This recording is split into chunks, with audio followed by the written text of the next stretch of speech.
আধুনিক বিশ্বের উন্নত শহরগুলির মধ্যে অন্যতম কাতারের দোহা। আজকে আমরা যে ভিডিওটি নিয়ে কথা বলবো এটি কাতারের দোহায় অবস্থিত ফিফা বিশ্বকাপ 2022-এর অফিসিয়াল কাউন্টডাউন ঘড়ি। ঘড়িটি মূলত একটি স্থাপত্য শিল্পকর্ম যা টুর্নামেন্ট শুরু হওয়ার দিনগুলোর হিসাব রাখার জন্য তৈরি করা হয়েছিল।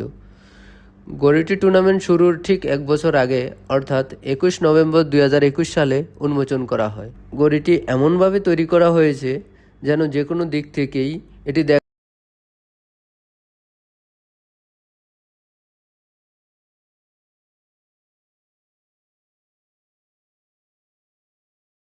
সিগমা আকৃতি দেওয়া হয়েছে।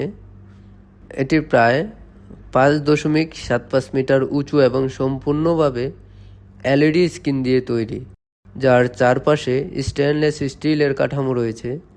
এর ডিজিটাল ডিসপ্লেতে দিন, ঘন্টা, মিনিট এবং সেকেন্ডের হিসাব প্রদর্শিত হয়।